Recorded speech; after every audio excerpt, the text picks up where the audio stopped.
꽃을 꽂고 다니시는 분들이 거의 없는 것 같아요.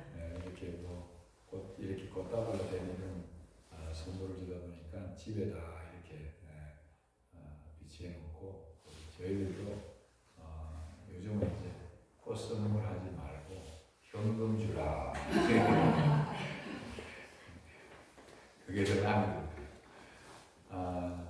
어쨌든 간에 5월달은 가정의 달이고 또 무슨 날이 참 많이 있습니다. 우리 이런 날을 통해서 정말 그 의미를 되찾고 또 한 번씩 돌아볼 수 있는 기회가 되면 좋겠다는 생각입니다. 내일 안식이 되면 그래서 이 부모를 공경하는 이 효에 관한 설교를 제가 또 준비를 했습니다. 여러분과 제가 이제 어른들이 여기 계시는 분들은 대부분은 다 어른들이 다 돌아가신 것 같아요. 다 돌아가셨고 우리 교회 또 몇 분은 또 이렇게 아직도 부모님들이 살아계시는데, 참 우리 부모님을 생각하면 잊을 수가 없어요. 또 어머님에 대한 이야기를 들으면 조금만 잘못 들으면 그냥 눈물이 그냥 잘잘잘잘 이렇게 나오지 않습니까? 어머니의 사랑은 참 얼마나 깊고 넓은지 우리가 경험해 본 분들은 다 알 겁니다. 근데 또 그 사랑이 또 우리를 통해 가지고 또 자식들이 이렇게 넘쳐 나오는 것입니다. 그 사랑이 결국은 어디서 오는 거냐면 하나님으로부터 오는 것 아니겠습니까? 하나님께서 우리에게 그런 사랑을 주신 것이 얼마나 감사한지 모르겠습니다.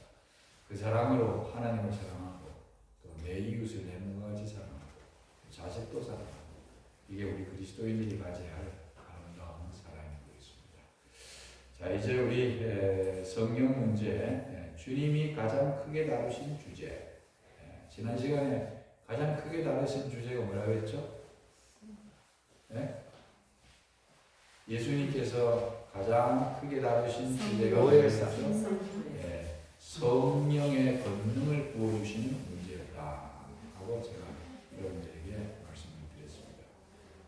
그리고 예수님이 이 땅에 오시는 그 시점부터 시작해서 예수님이 돌아가시고 모든 그 과정에 이 성령과 예수님은 끊을래야 끊을 수 없는 관계입니다.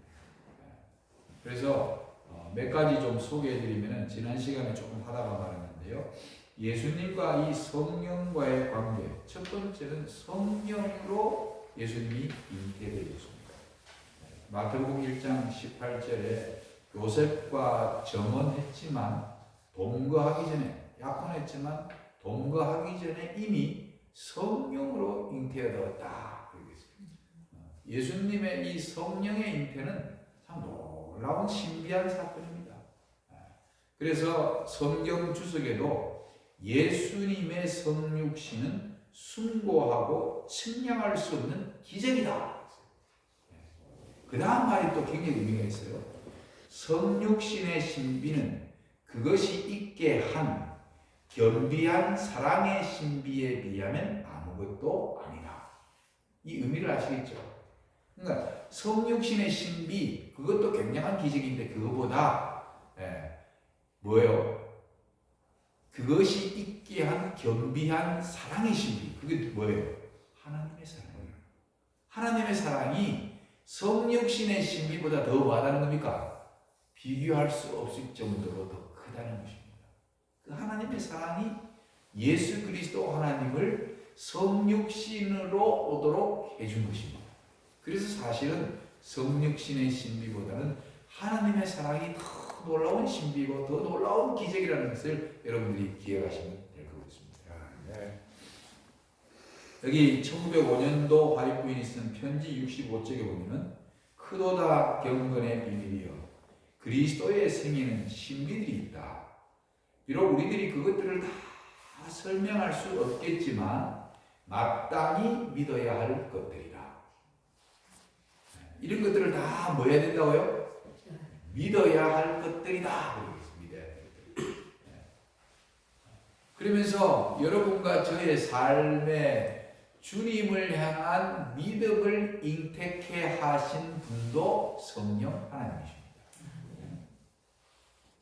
우리가 정말 이런 말씀을 듣고 말씀을 보고 그 가운데 있는 놀라운 기사들을 보면서 여러분들이 그거를 그냥 믿음으로 받아들이고 있는 것, 이 그런 믿음을 갖게 하신 것이 바로 성령 하나님의 역할이에요. 네.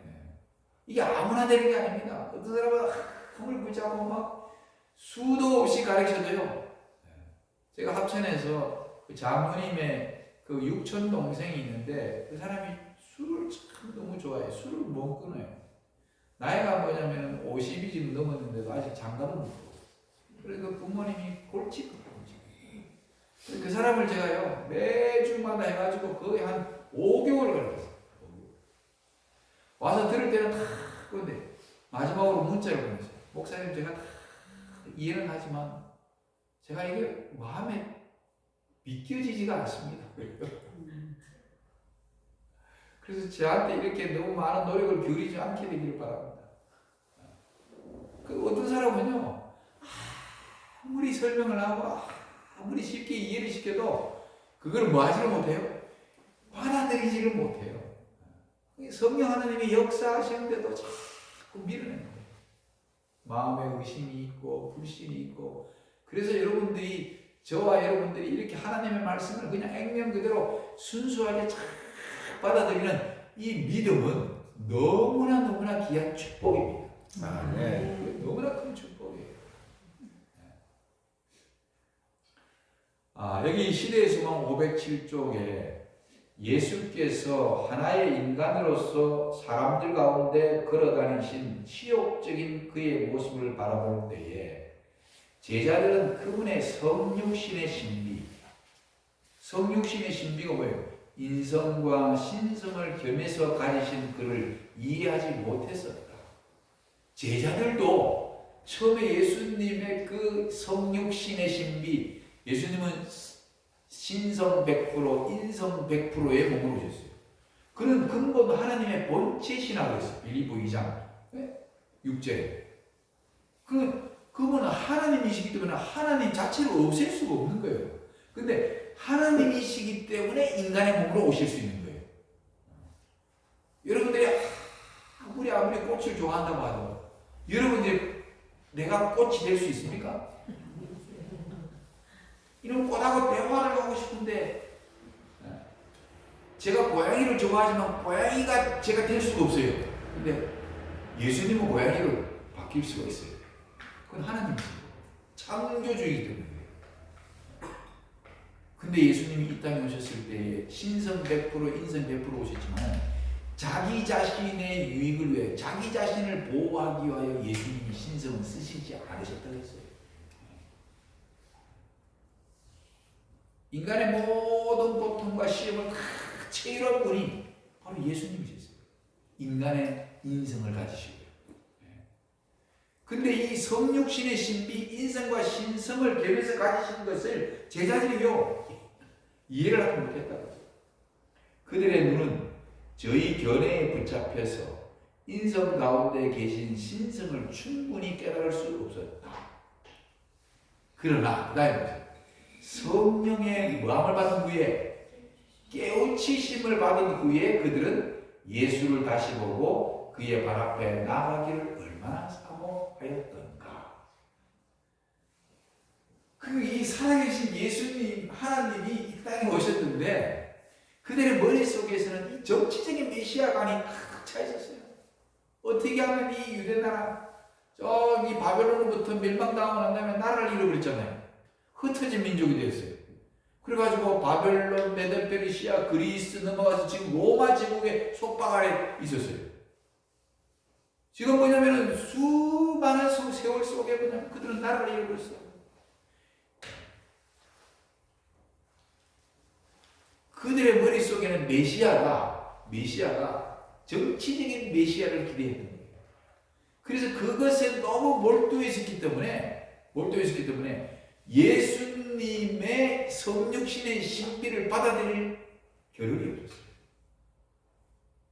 이 사람이요, 이 머릿속에 어릴 적부터 이 대대로 선조들부터 이 메시아가 된 것들이 세뇌가 되면요, 그 세뇌에서 벗어나기 힘들어요. 한국 사람들도 한국 사람들의 어떤 민족적 감정이 있잖아요. 일본 사람들에 대한 민족적 감정이 있어 없어요? 있어요. 남아있어요. 또 뭐냐면 이렇게 정치인들의 이 잘못을 해가지고 지역적 감정이 남아있어요, 안 남아있어요? 그런 것들이 남아있어요. 그런 것들에서 자유롭고 해방될 수 있는 그게요, 쉬운 것처럼 보여도 잘 안 되는데요. 신기하게. 그리고 예수님이 이 땅에 오셨을 때 그들이 막 오병이어의 기적을 보고 죽은 자를 살리시고 절름발을 걷게 하시는 이런 것을 봤을 때 제자들이 버리시는 온통 뭐냐면, 야, 이런 분의 우리 이 나라의 킹이 된다면 로마를 거꾸로뜨리고 세계에 뭐냐면은 우수 국가로 세울 수 있을 것이다라는 그런 착각 속에 살아요. 그래서 심지어 예수님 있는 데서 막 그 예수님의 제자 요한도 심지어는 뭐 어떻게 해요? 아, 이제 킹이 되시면 나를 자의적 우의적 서로 높은 자리에 앉으려고 싸움을 했다. 그러니 그들이 얼마나 어리석은 생각과 판단을 하고 살았는지. 여기 보세요. 성령의 깨우치심을 받은 후에야 예수님을 다시 보게 될 거예요. 예수님이 진짜로 이 땅에 오신 목적을 알게 될 거예요. 그게 언제일까요? 예수님이 부활하시고 난 다음에 40일 동안 사도행전 1장 3절에 보면은 그들을 뭐 하셨냐면요, 새로이 가르쳤어요. 그들이 왔어요. 그리고 10일 뒤에 마가에다가 땅에서 10일 동안 그들이 간절하게 기도에 전념했을 때에 이름이 성령이 마가에다가 땅에 임했어요. 그 성령이 임해서 성령의 깨우침을 받고 나서야, 이야, 예수님이 오신 목적을 진정으로 깨닫게 됩니다. 그리고 여러분과 제가 지금 예수님이 이 땅에 오신 진정한 목적을 이해하고 있는 것, 올바르게 이해하고 있는 것, 이게 얼마나 큰 축복인지 몰라요. 그런 잘못된 메시아관을 가지면요, 예수님을 직접 모시고 사는데도 불구하고 그런 생각 속에 갇혀 있는 거예요. 그건 뭐예요? 육신적인 생각이에요. 인간적인 생각을 하고 사는 거예요. 우리도 이 땅에 살면서 하나님의 말씀이, 제가 이제 연희실을 이제 성화된 생일 다 떼고 오늘 아침까지 이제 제가 뭘 하냐면 마지막 날 사건들이라는 책을 다 읽고 있어요. 하루에 한 3챕터씩 쫙 1시간씩 읽으니까요. 제가 볼 때 한 일주일이면 책 한 개씩 뗄 수 있어요. 근데 그것들을 볼 때는 막 굉장히 제 마음이 뜨거워져요. 나 이렇게 살아서 안 되는데. 근데 또 이렇게 탁 안 보고 가만히 살다 보면 또 어떻게 자꾸 세상의 어떤 생각, 인간적인 생각, 염려, 걱정 이런 것들이 자꾸 이렇게 몰려와요.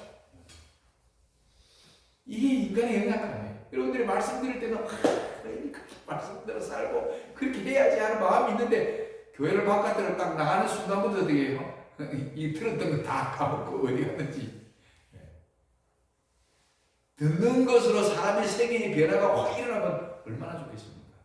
그 순간으로 전환점이 돼가지고 다시는 그런 삶을 살지 않으면 참 좋겠는데 그렇잖아요. 그래서 성화는요, 정말 끊임없는 훈련이 필요한 것입니다. 평생의 사업을 그래요. 제자들이 정말 예수님이 3년 반 공생의 기간 동안에도 그런 내용을 깨닫지 못했다는 거예요. 자, 이 믿는 사람들의 삶 속에도요, 정말 기적을 우리가 성경을 보면 기적들이 참 많아요. 여러분, 하나님께서 빛이 있으라 이렇게 말씀하시니까요, 빛이 궁창이 있으라. 그다음에 땅과 바다, 그다음에 나무들이 막 쫙 있는 해와 달과 별, 그다음에 조류와 어류, 그다음에 곤충과 짐승들. 그리고 마지막에 하나님이 사람을 창조했어요. 이 창조도요, 이게 인간으로 참 이해하기 힘들지 않습니까, 여러분? 참 신기해요. 요즘 우리는 AI 시대에 살아요. AI 시대. 제가 이게 이제 컴퓨터로 이렇게 이제 이 PPT를 만들려고 그러면은, 제가 얼마 전까지도 다 뭐로 만들었냐면요, 구글이나 이런 데서 사진을 가져와가지고 거기 걸맞는 거 뽑아가지고 막 하는 거 시간이 많이 걸려요. 근데 요번에 이제 내가 한번 배웠는데, 챗PT인가요? 챗PT? 챗GPT. 예. 그거에다가 내가 명령을 내려요. 자, 글귀를 이걸 넣고 그 다음에 16대 9 사이즈로 적합한 사진을 하나 만들어줘. 그러면 걔가 딱 하나 만들어줘요. 아, 참 AI 좋게. 이 신기한 세상에 살고 있는 거예요. 그 여러분 지금 이런 거는 제가 이거 다 사진을 만들어가지고 이제 찾아가지고 작은 겁니다. 저 가끔 거다 한 번씩 요번에 이제 와가지고 이제 그런 예화랑 이런 것들 그런 것에 걸맞는 거 찾기 힘들 때 한 번씩 탁 넣으면요, 그 비슷한 걸 잘 찾아줘요. 네. 시대가 희한한 시대예요. 재림교회식으로 또 만들어줘 그러면 재림교회식으로 또 만들어준대요. 참 그거 기가 막히로 다네요. 그래 이 우리는 뭐냐면 지금 뭐냐면 너무 과학의 발달로 인해 가지고 과학을 의존도가 너무 높아졌어요. 근데 창조의 신비 사람들이 안 믿습니다. 이 지구가 이렇게 시작되었다는 거. 차는 제네시스 차를 타고 다니면서도 창세기를 안 믿습니다. 제네시스가 이게 창세기거든요. 맞죠? 근데 제네시스는 타고 다니면서 장모님 다행입니다. 장모님 제네시스를 타고 다니는데 제네시스를 믿으니까 참 다행이에요. 제네시스를 안 믿어요. 목사님이 말씀하시기 전에 몰랐어요. 창조. 노아 홍수 있었습니다. 120년간 노아가 방주를 지으면서 시간 날 때마다 백성들에게 하나님이 심판하시고 하나님의 구원의 길을 소개했지만 사람들이 안 받아들였습니다. 그래서 세상이 물로 다 멸망당하고 노아의 식구 8명만 남았습니다. 그거 여러분 믿는 게 쉬운 일이 아니에요. 근데 지금 보세요. 중동 지역에 석유 막 나오는 거, 그 다음에 저기 달라스, 텍사스에 그냥 막 원유, 세계에서 저기 원유가 제일 많이 나오는 데가 미국 텍사스입니다. 여러분 또 다음에 제가 설명하겠지만 알래스카 그냥 그저 죽었잖아요. 미국이 러시아로 거기 석유가 우리나라도 좀 지금 저기 작은 집에 가 계시는 그분이 우리나라도 막 석유 나온다고 난리법석을 지겠는데 우리나라 좀 나오면 좋겠는데 우리나라는 왜 그렇게 안 나올까? 이게 다 노아홍수 때의 순간적인 뭐예요? 격변으로 인해가지고 그게 다 퇴직이 돼가지고 한 군데 모여있는 그 지역에서 지금 그것들이 다 썩으면서 뭐냐면 석유로 지금 나와. 이스라엘의 역사, 이스라엘의 역사를 보면요, 놀라운 기적들이 얼마나 많이 나옵니까요? 초림, 예수님의 이 초림, 그 다음에 예수님이 이 땅에 오셔서 치유, 성경에 나오는 치유의 기적들이 얼마나 많습니까? 바울도 뭐냐면요, 바울도 손수건만 만져도 뭐 어떻게 했어요? 치유한 받았어요. 십자가와 부활. 하나님의 아들이 하나님께서 십자가에 달려 가셨어요. 그래서 니체는 신을 죽었다. 이제 인간에게는 희망이 없다. 라고 막 떠들었어요. 니체는 철학자였어요. 목사의 아들이었어요. 근데 엉뚱한 생각에 빠져가지고 신을 죽었다. 이제 우리에게는 희망이 없다. 그래서 유럽에서 블루 선데이라고 해가지고 우울한 일요일에 가지고 젊은이들이 우리에게 희망이 없으니까 그냥 삶을 끝내자고 죽는 사람들이 너무 많았다 그래요. 복음 전파. 야, 이 기독교 복음이 이게 어떻게 전파될까 했는데 보세요. 예루살렘과 유다와 사마리아와 땅끝까지 이르러 복음이 전파될 것을 예언하셨는데 지금 온 세상 나라에 하나님의 복음이 다 들어갔다. 놀라운 기적이에요. 놀라운 기적. 그리고 이제 남은 게 뭐냐면 예수님이 뭐예요? 재림과 천국. 근데 여기 있는 내용을 하나도 안 믿는 사람들이 허다합니다. 그래서 이런 기적들, 하나님이 우리한테 기사로 보여준 이런 여러 가지 기사들요, 이런 놀라운 기적들을 여러분들이 믿고 있는데 사실은 제일 큰 기적은 뭐냐? 이러한 기록들을 믿고 있는 것이 기적 중에 기적입니다. 이게 제일 큰 기적이에요. 여러분과 제가 이런 사실을 보지도 않고 믿고 있는 이것이 제일 큰 기적입니다. 그래서 하나님께서 여러분들의 그 믿음을 보시고 우리를 구원해 주시는 것입니다. 우리 믿음을 보시고. 근데 때때로 우리는 자꾸 내가 이래가지고 구원받겠나? 당신 그래가지고 구원받겠어? 여러분 이런 말은 하면 안 됩니다. 여러분. 여러분 그 무엇 때문에 그렇게 하는 겁니까? 그 사람이 예수님을 끝까지 불신할 때는요, 그 불신 때문에 그거는 하나님을 봐요. 그러나 우리가 예수님을 믿는 사람들끼리 그 믿음이 언제 보냐면 더 크게 성장하고 더 크게 받아들일지 아무도 몰라요. 근데 우리가 그 믿음을 보고 이야기하는데 그 사람의 행동을 보고 물론 행동을 보고 자꾸 뭐냐면 그래가지고 니 구원받겠나 뭐 이거 아니야 이렇게 옛날에는 그런 걸 가지고 참 사람들이 정죄를 많이 했어요. 이런 거는 우리가 해서는 안 됩니다. 구원에 대한 문제는요 누구에게 속해 있냐면요 하나님에게 속해 있어요. 그렇기 때문에 그 모든 것은 하나님께 맡기셔야 돼요. 우리끼리 이렇게 있지만 어떤 분은 지금 믿음이 조금씩 성장하는 사람도 있고 지금 정체되어 있는 사람도 있고 낙담해가지고 떨어져 있는 사람도 있어요.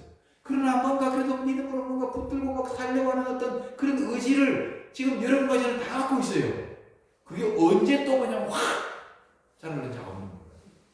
그렇기 때문에 믿음이 아예 없는 사람, 하나님의 말씀 자체를 받아들이지 않는 사람들은 그 불신 때문에 하늘에 못 가지만 우리같이 뭐냐면 믿음으로 살려고 하나님을 의지하고 기도하고 또 하나님께 나오고 하는 그 믿음이 있으면 그 믿음이 여러분들을 구원케 하시는 거예요.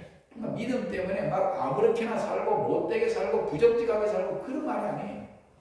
믿음이 점점 정직하게 만들고 믿음이 더 선하게 만들고 믿음이 더 남을 구제하려고 만들고 믿음이 더 하나님의 뜻대로 살려고 하는 그런 믿음이 지금 계속적으로 자라고 있을 때에 하나님은 그런 믿음을 보시고 우리를 구원하시는 것입니다. 그래서 날마다 주님과 같이 가는 길이 기적인 것입니다. 여러분들이 기도하는 거 기적이에요. 조그마한 아이들한테도 기도하는 걸 가르치면 애들이 소모와가지고 식사 때도 기도해요. 오늘 이렇게 먹을 거 주셔서 감사합니다 하고 애들이 기도하는 거거든요. 기적 아닙니까 여러분? 네? 애들이 교회 와가지고 방구 웃으면서 찬양 따라하고 막 이러는 걸 보면요 그건 기적입니다. 여러분. 그런 아이들이 중요해요. 저도 그 어릴 때는 몰랐어요. 제가 어릴 때 부산중앙교회에 있을 때 우리 담임 선생님이 여기 나오는 강철 장로님의 형인 강수준 장로님 사모님이 부인이 뭐냐면은 김경자 선생님이에요. 그분이 뭐냐면은 신학과를 졸업하시고 난 다음에 딱 초임 부임한 데가 어디냐면은 부산삼육초등학교. 제가 아버지가 69년도에 부산중앙교회 발령났을 때 제가 초등학교 3학년 때 우리 담임 선생님이었어요. 그때 뭐냐면은 반이 이제 선생님들이 이제 기하니까요. 이쪽으로는 3학년, 저쪽 보고는 4학년, 칠판이 두 개 있어요. 복식수. 그래서 3학년이 이렇게 가르치면 저기서 막 장난치고 막 떠들고 그러면 이쪽에 와서 또 가르치면 우리 3학년이 막 떠들고 그래가지고 그 선생님이 뭐냐면은 결혼도 안 하신 선생님이 오셔가지고 23살인가 되셨는데 많이 울어서 우리 개구장에서 하도 많이 해가지고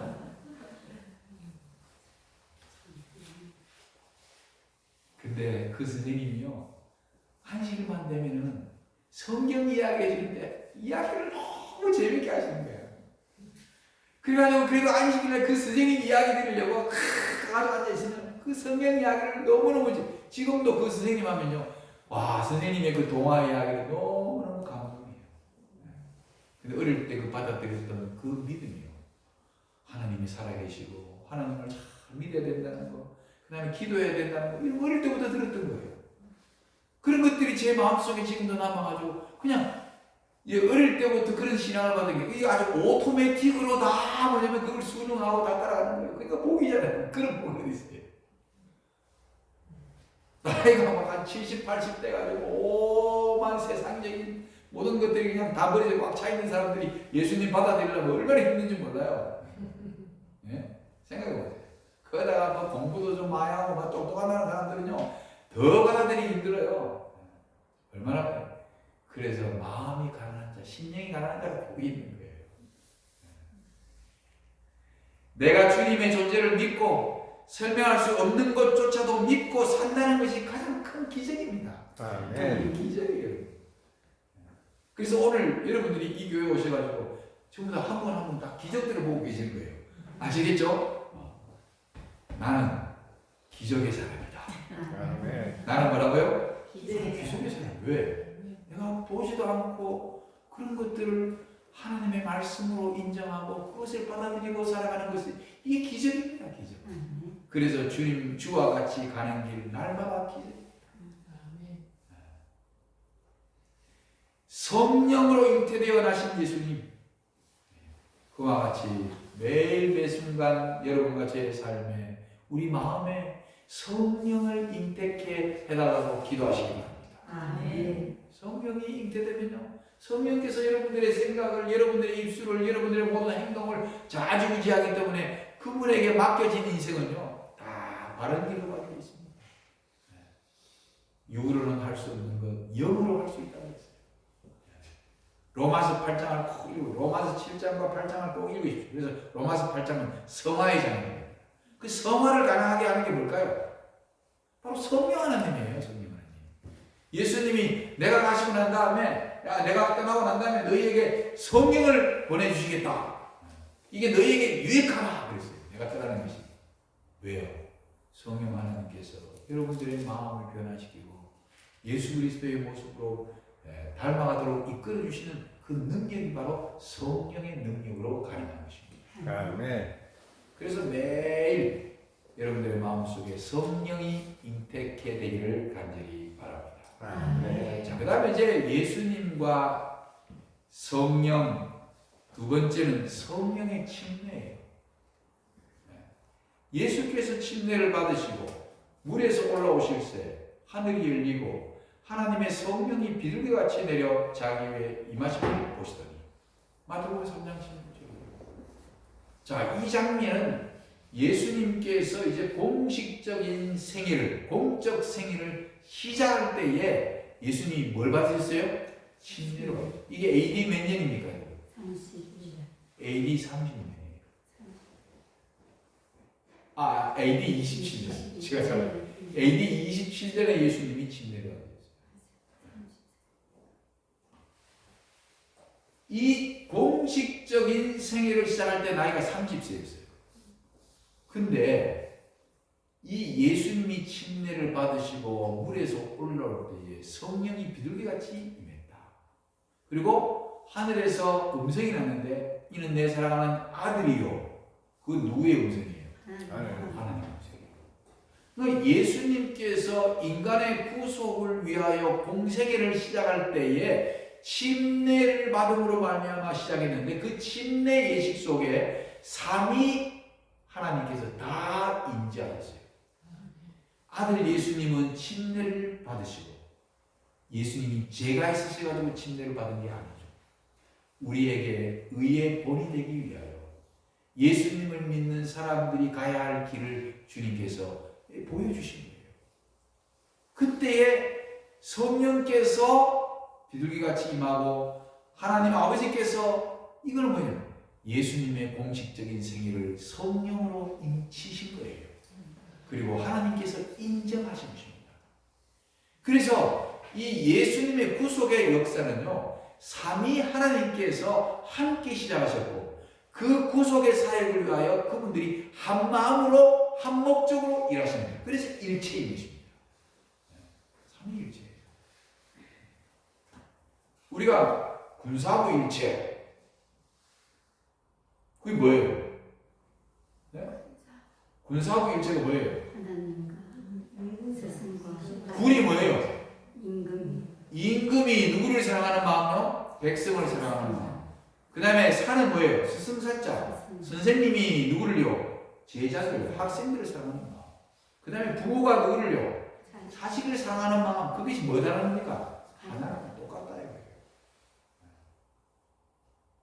예수님의 구속의 역사, 그거는 뭐냐면 삼위 하나님께서 함께 의논하고 함께 그 목적을 이루시기 위하여 일하시는 거예요. 여러분, 우리 교회는요, 예정론을 믿어야 돼요. 신집사님, 예정론 안 믿어요? 예지? 우리 교회 예정론 믿어요. 어떤 예정을 믿을까요? 조건 예정을 믿어요. 조건 예정. 예수 그리스도를 믿으면 구원을 얻는 거예요. 그건 예수님의 약속이잖아요. 그걸 예정이라고 해요. 개인적으로. 그걸 조건 예정. 그게 왜냐면 감리교에서 그래요. 칼빈이 그냥 예정이면요, 하나님께서 그 사람의 구원을 이미 뭐 했다는 거예요? 결정지었다는 거예요. 아니, 거기는 인간의 선택이 안 들어가게 되면 안 되는 거예요. 그래서 우리 교회는 감리교회, 우리 화입 부인이 감리교회에서 넘어왔잖아요. 감리교회는 아니지만은 조건 예정을 받아야 돼요. 그래서 여러분들이 예정론에 대한 어떤 공부를 하실 때는요, 개인의 구원은요, 조건 예정입니다. 그러나 하나님께서 인류를 위한 구속의 역사는요, 뭘까요? 예정된 거예요. 하나님이 시간표에 의해 가지고 착착착착 진행되는 거죠. 그래서 인간을 구속하시려고 하는 하나님의 계획은 이미 뭐 됐다는 거예요? 예정된 거예요. 그래서 때가 참에, 갈라디아서 4절에 때가 참에 누가 왔습니까? 예수님이 오신 거예요. 하나님의 시간표에 의해 오신 거예요. 하나님의 시간표에 의해서 주님이 돌아가시는 거예요. 그러나 여러분과 저의 개인의 구원은 날 때부터 뭐냐면 하나님이 구원받는 사람, 못 받는 사람 정해놓은 게 아니다. 아멘. 그런 예정이 아닙니다, 우리 교회는. 그렇다면 예를 들어가지고 내가 지금 진짜 뭐 열심히 교회 다니고 열심히 믿음으로 살았는데도 불구하고 이미 하나님께서 나를 구원받지 않도록 예정해놨다면 나는 그거 흔들려요. 네. 그러면 구원받을 사람이 확률이 50%밖에 안 되는 거예요. 50%. 그래서 우리 교회는 그걸 안 받아들이고 우리 교회는 뭘 받아야 된다고요? 개인의 구원은 무슨 예정? 믿음으로 구원받는 거예요. 그 사람이 예수를 믿으라. 주 예수를 믿으라. 그리하면 너 안에 집이 뭘 얻으리라? 구원을 얻으리라. 이거예요.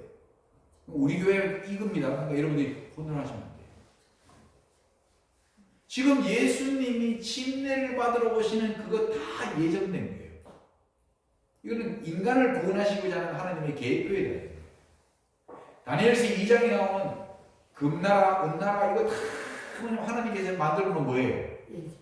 구속의 시간표예요. 예정된 겁니다. 그래서 딱딱 그 시간에 따라가지고 탁탁탁 정권이 바뀌는 거예요. 그리고 그 시간에 의해 가지고 돌나라가 앞으로 임할 겁니다. 예정된 거예요. 그거는 인간이 손댈 수 없는 부분이에요. 그러나 여러분과 저의 개인의 구원은 예수님을 믿으면 하나님이 우리에게 구원을 주시는 것입니다. 아멘. 그거를 받아들이지 않으면 멸망당하는 거예요. 노아무스 때도 보세요. 120년 동안 하셨는데 받아들이지 않아요. 놀라운 기적들을 보여줘도 안 받아들입니다. 그들이 그거를 불신했기 때문에, 그들이 선택하지 않았기 때문에 죽는 거예요. 하나님이 정해놓은 게 아니라. 오늘도 마찬가지입니다. 장로교를 나가든 천주교를 나가든, 여러분 천주교인들 가운데도 일반 교인들 가운데도 하나님을 진실되게 믿으려고 하는 사람들이 많이 남아 있습니다. 오늘도 제가 아침에 마지막 날 사람들을 보면 그 내용이 나와요. 그들이 하나님의 기도를 마지막으로 듣고 계시록 18장에 나오는 늦은 비 성령 큰 외침을 통해서 내 백성아 바벨론에서 나와라 하는데 그 세 천사의 기도를 듣고 그들이 나오게 될 것입니다. 그들이 마음속에는요, 지금 뭐냐면은 뭐예요? 세상에서 그냥 수많은 사람들이 다니는 일반 교회, 천주교 이런 데 다니면서 그냥 이 목사님들에게 세뇌가 돼가지고 빛을 보지 못한 거예요. 진리를 보지 못한 겁니다. 근데 마지막 때에 큰 외침을 통해서 강력한 믿음으로 말미암는 구원, 안식일 문제, 이 문제가 다 승부될 거예요. 그때 그들이 빠져나가는 것입니다. 그래서 제가 아무래도 이야기했지만요, 마음속에 진리대로 살려고 하는 강한 열망이 있고 그런 의지를 갖고 있으면 하나님이 반드시 진리의 길로 인도하십니다. 아멘. 여러분들이 사도행전 8장에 에티오피아의 그 재무 담당하는 구스 사람 내시, 그 사람이 뭐냐면 예루살렘 성전에 가서 예배드리고 나가 돌아가는 길에 뭘 봤냐면 이사야 53장을 보고 있었어요. 근데 예수님에 대한 이야기를 들어본 적이 없어요. 그 예수님 고난의 메시아의 고난에 대한 그 챕터를 보면서 무슨 말인지를 이해하지 못했어요. 근데 그게 정말 알고 싶었던 거예요. 그래서 하나님의 성령이 빌립을 그에게 보내신 거예요. 그래서 그걸 가르쳐 줬습니다. 다 듣고 난 다음에 내 여기 물이 있는데 내가 뭘 받고 싶습니다. 침례를 받고 싶습니다. 그래서 내려가가지고 침례를 준 거예요. 여러분과 저의 삶 속에도 하나님의 뜻대로 살려고 하는 간절한 심정이 있으면 하나님께서 우리를 그런 길로 가도록 인도해 주실 것입니다. 아멘. 이게 바로 성령 하나님이 하시는 거예요. 이 성령 하나님께서 예수님 침례 받으실 때에 인치셨어요. 당신의 구속의 사업에 시작할 때에 성령께서 인치해 주셨어요. 여기 시대의 소망 111쪽에 예수께서는 자신의 죄를 고백하는 의미로 침례를 받은 것이 아니었다. 예수는 죄인이 아니었잖아요. 죄인이 아니었어요. 그는 죄인과 같이 되셔서 우리가 걸어가야 할 걸음을 걸으시고 우리가 하여야 할 일을 행하신 것 뿐이었다. 우리에게 보여주신 거예요. 그래서 예수님의 침례는 우리가 해야 할 일을 보여주신 것입니다. 이걸 꼭 기억하세요. 자, 여기 마태복음 3장 11절에 그는 성령과 불로 너희에게 침례를 베푸실 것이요.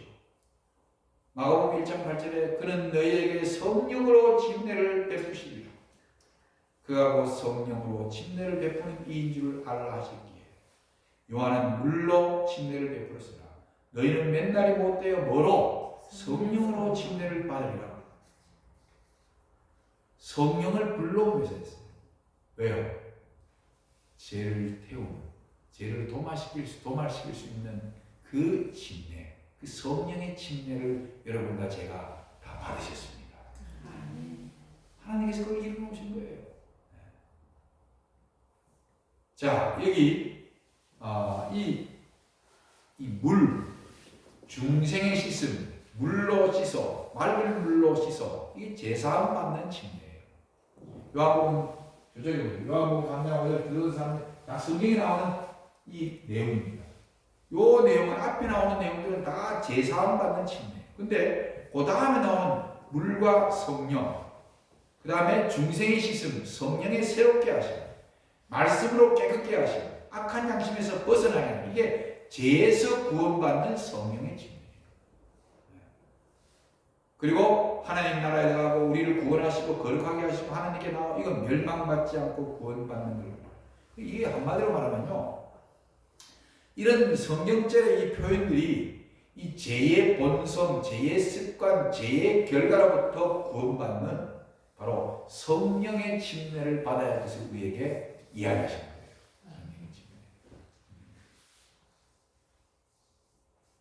참 우리가 이 의미를 깊이 깨닫는 게 쉽지는 않아요.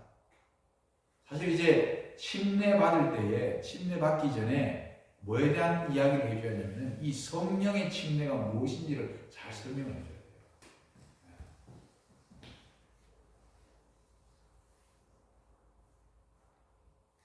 예수님 오시기 전에 침례 요한이 준 침례는요, 회개의 침례, 물 침례라고 했어요. 근데 예수님이 오셔가지고 성령의 침례, 불 침례였어요. 성령과 불. 자, 여러분, 물은 정화시키고 깨끗하게 씻어주는 역할을 합니다. 근데 불은요, 뭐 하는 겁니까? 완전히 뭐예요? 태우는 거예요. 그래서 여러분과 제가 이제 성령의 역사하심을 알고 여러분들의 죄된 삶과 죄된 습성과 이런 어떤 것들을 불로써 성령의 능력으로 완전히 태워서 도말시킬 수 있는 성령의 침례를 받도록 기도해야 돼요. 그게 뭐냐면 여러분들의 마음속에 그런 마음으로 기도하시면 성령께서 여러분들의 남아있는 죄의 잔존물들을 성령께서 태우시는 거예요. 그래서 자꾸 죄를 거부하고 죄를 미워하고 죄를 밀어내고 죄된 행동에서 자꾸 뭐예요? 이런 행동하면 안 돼 하고 자꾸 뭐냐면 성령께서 역사하는 거예요. 아, 내 이런 길 가면 안 돼. 죄의 방향으로 가려는데 자꾸 브레이크를 밟아줘요. 성령께서. 이거 밟고 브레이크를 밟아요. 네, 아, 그 기회를 놓고 이 길을 가지고 이쪽으로 위의 길로 가야 돼. 하나님이 보여주시는 길로 가야 돼. 하고 뭐냐면 성령이 계속 우리를 인도해 주시는 거예요. 그러니까 내가 침례를 받을 때에 성령의 역사하심에 내 의지와 내 생각과 이 모든 것들을 의뢰하고 맡기는 침례를 받으셔야 돼요. 침례 받을 때. 그래서 이 신앙의 시작이 바로 신앙의 시작이 침례인데 침례를 받을 때에 성령께서 내 삶의 내 모든 생각과 행동 속에 함께 할 수 있도록 성령을 의지하는 마음으로 침례를 받는 게 성령이 침례가 되는 거예요. 그래서 어떨 때는 침례 받을 때 그냥 아무 개념 없이 문에 막 들어가지고 이렇게 올라오는 사람들 성령의 침례가 뭔지도 몰라요. 그래서 사실은 옛날에 저도 침례 받을 때 성령의 침례가 뭔지도 모르고 받았어요.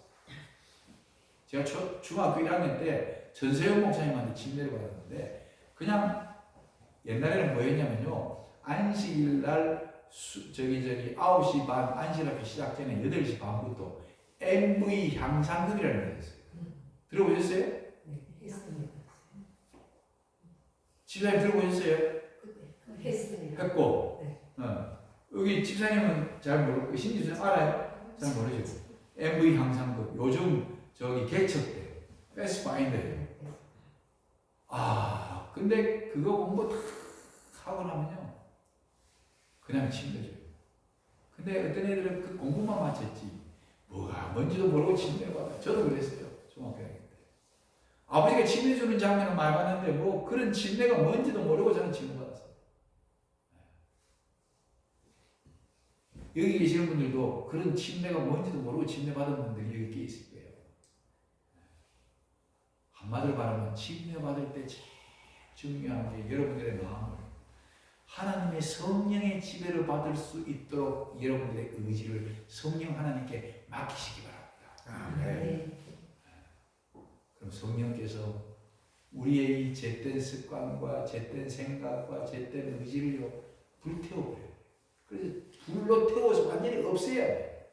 그게 하루아침에 되는 거 아니에요. 계속적으로 성령을 의지해야 돼요. 자, 오늘 여기까지 하겠습니다. 어쨌든 이 예수님은요 성령 하나님과 끊을래야 끊을 수 없는 관계입니다.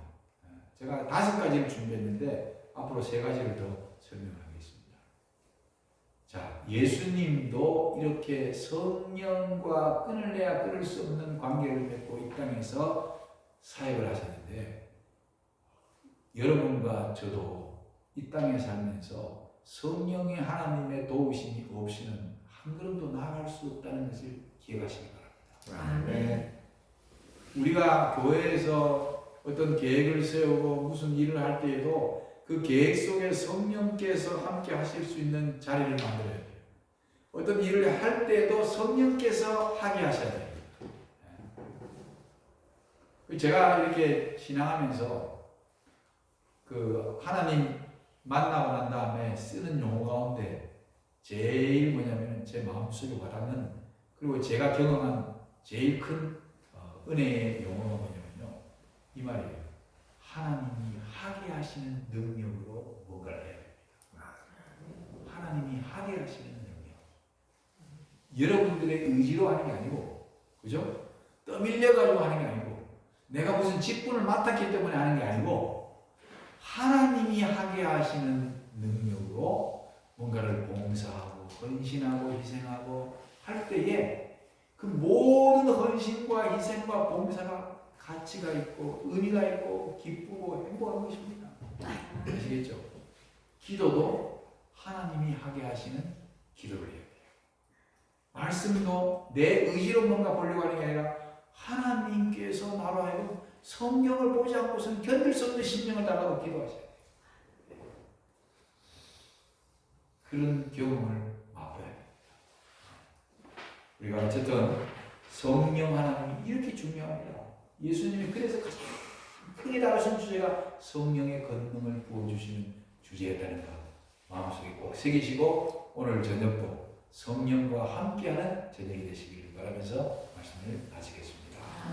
네. 하나님 아버지, 참 우리는 죄로 말미암아